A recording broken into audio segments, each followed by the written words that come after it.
ఏంటంటే ఈ రోజు నుంచి 10 రోజుల లోపల ఈ యొక్క బోర్డ్స్ స్టేట్ బోర్డ్స్ ఏవైతే ఉన్నాయో ఆ స్టేట్ బోర్డ్స్ పరీక్షలు నిర్వహించిన స్టేట్ బోర్డ్స్ ఈ యొక్క అసెస్మెంట్ ఏవైతే ఉన్నాయో విద్యార్థుల మరి మార్క్స్ను అవి ఒక 10 days లోపల ఫైనలైజ్ చేయాలి అండ్ ఎంటైర్ రిజల్ట్స్ ఆ డిక్లరేషన్ రిజల్ట్స్ కూడా 31st July లోపల చేయాలని చెప్పడం జరిగింది. మరి ఈ విషయాలన్నింటినీ మరి సమీక్షించిన తర్వాత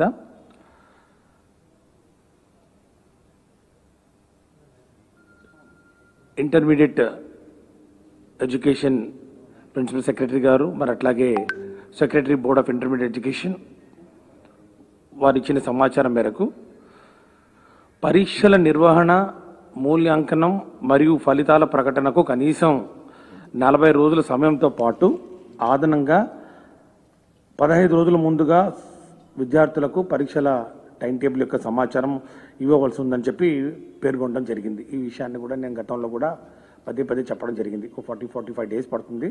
45 daysలో మరి ఈ రిజల్ట్స్ పూర్తిగా ఈ ప్రాసెస్ ఎంత కంప్లీట్ చేసుకొని మరి రిజల్ట్స్ అనౌన్స్ చేసుకోవడానికి వెసులుబాటు ఉంటుందని చెప్పడం జరిగింది. కానీ ఈరోజు సుప్రీంకోర్టు వారు ఇచ్చినటువంటి ఈ తీర్పు దృష్ట్యా గౌరవ అపెక్స్ కోర్టు వారి ఆదేశాల ప్రకారం నిర్ణీత కాల వ్యవధిలో అనగా 31st July నాటికి పరీక్షల ప్రక్రియ పూర్తి చేయడం సాధ్యం కాదు. ఇదే విషయాన్ని గౌరవ మరి ముఖ్యమంత్రి గారికి తెలియచేయడం జరిగింది. ఈ విషయం మీద పూర్తిగా మరి చర్చించిన తర్వాత పై విషయాన్ని ఈ యొక్క డెడ్ లైన్స్ ఏవైతే సుప్రీంకోర్టు వారు చాలా స్ట్రిక్ట్గా ఇంప్లిమెంట్ చేయాలని చెప్పడం జరిగిందో, ఎందుకంటే అంతకుముందు కూడా వాళ్ళు యూజీసీ అంటే ఉన్నత విద్యకు సంబంధించినటువంటి అడ్మిషన్స్ చేసే మరి అపెక్స్ ఇన్స్టిట్యూట్ ఏదైతే ఉందో వాళ్ళకు కూడా సుప్రీంకోర్టు వారు ఇన్స్ట్రక్షన్స్ ఇవ్వడం జరిగింది. UGC also will be issuing necessary instructions to ensure that the admission process by the colleges and institutions should commence only after the declaration of the results by CBSE and ICSE including the state boards. కాబట్టి UGC వాళ్ళు కూడా కాలేజెస్కు అంటే ఉన్నత విద్యకు సంబంధించి intermediate తర్వాత ఏవైతే courses ఉంటాయో డిగ్రీ కోర్సెస్ అన్నిటికీ కూడా 31st July డెడ్లైన్ తర్వాత ఇష్యూ చేయాలని చెప్పడం జరిగింది. కాబట్టి ఒక యూనిఫామిటీ వస్తున్నటువంటి పరిస్థితుల్లో మరి మన విద్యార్థులు కూడా ఇతర రాష్ట్రాల్లో కానీ మరి వేరే సంస్థల్లో కూడా ఈ అడ్మిషన్ తీసుకోవడానికి ఎలాంటి ఆటంకం కలగకుండా ఉండాలి. మరి ఈ యొక్క పరీక్షలు ఇంత టైట్ షెడ్యూల్లో 10 days ఇప్పుడు లోపల అండ్ 31st July లోపల నిర్వహించడం మరి వీలు కాని పరిస్థితుల్లో ప్రభుత్వం మరి board of intermediate education public పరీక్షలు థియరీ 2021ను రద్దు చేస్తున్నట్లు ప్రకటించడం జరుగుతూ ఉంది. మరి దీని తర్వాత రద్దు చేసిన పరీక్షల మార్కులను ఏ పద్ధతిలో కేటాయిస్తారనే విషయాన్ని త్వరలోనే ప్రకటించడం జరుగుతుంది. అంటే ఈ యొక్క మార్క్స్ సిబిఎస్ఈ వాళ్లకు ఒక డీటెయిల్డ్ గైడ్లైన్స్ ఇవ్వడం జరిగింది. ఏ విధంగా ఈ అసెస్మెంట్స్ చేయాలి, ఏ మార్కులు పరిగణలోకి తీసుకోవాలి. ఇప్పుడున్న పరిస్థితుల్లో మన దగ్గర కేవలం intermediate second year practical examinations marks మాత్రమే అవైలబిలిటీ ఉన్న నేపథ్యంలో ఒక హై పవర్ కమిటీని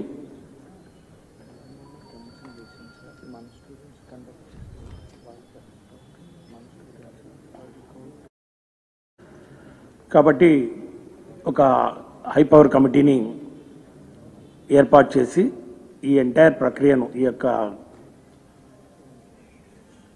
మూల్యాంకనం వాళ్ళ యొక్క మార్క్స్ను ఏ విధంగా అసెస్మెంట్ చేయాలని మరి నిర్ణయం తీసుకోవాలనో ఆ కమిటీ సిఫార్సుల మేరకు త్వరలోనే నిర్ణయించడం జరుగుతుంది. అట్లాగే ఇతర బోర్డులు కూడా ఇప్పటికే ఎగ్జామినేషన్స్ క్యాన్సిల్ చేయడం వలన మనకు కూడా మన విద్యార్థులు కూడా ఏ విధంగా కూడా నష్టపోకుండా, ఎందుకంటే ఈ యొక్క డెడ్ లైన్ ఏదైతే ఉందో ఈ 31st July డెడ్ లైన్ కామన్గా అన్ని రాష్ట్రాల్లో మరి దీన్ని వర్తింపజేసే దిశగా సుప్రీంకోర్టు ఆర్డర్లు మరి ఉండడం వలన ఈరోజు జరిగినటువంటి ఈ యొక్క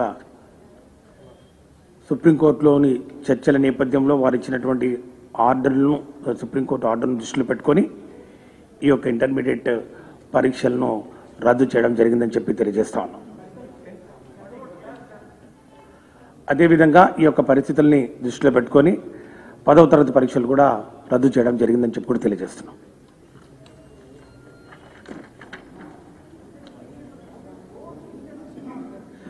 Absolutely, there is no indecisiveness on the part of the government right from the day one till today in the morning, right, including the affidavit filed before the Honorable Supreme Court.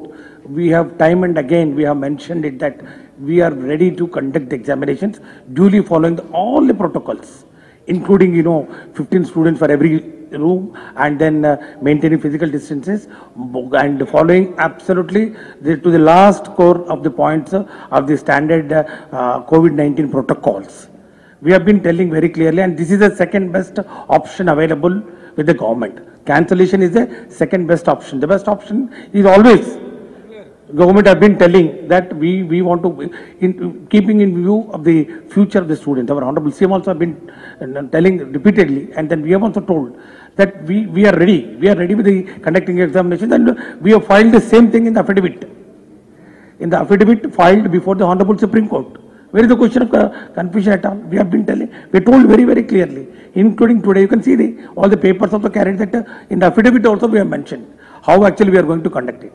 But now that the Honorable Supreme Court has fixed the deadlines, the deadlines is 10 days. Within 10 days, you have to enumerate the entire the scheme of assessment of the marks, and then the internal assessment marks also, and the results also had to be announced by 31st July, which is absolutely not possible in the given circumstances, because I have been telling, not now, before also, that we require this number of days. My secretary is there next to me, Direct Secretary Board of Intermediate Education, and my principal secretary is also there. If you want, you can clarify with them. Given the time required for each stage, the announcement of the notification, so that sufficient number of days had to be given to the students for preparing for the examinations, because generally we give 10 to 15 days for announcing after announcement of the schedule for conducting the examination, and 7 papers are there, alternative days we have to conduct, and earlier schedule also we have said if you start the examination in the month of July, and then it will go up to July 27th, and then thereafter we require another 15 days for evaluation, and then finally publication of results. So where is the question? Now, since Honorable Supreme Court has given a ruling, and then today in the court they have given the orders that what is the time limit to be followed, and there is no option, and then our students should not be put to any inconvenience, because this is very ambitious time schedule of concluding the examinations. So in the best interest of the students, second option we have exercised, and then we are cancelling the examinations.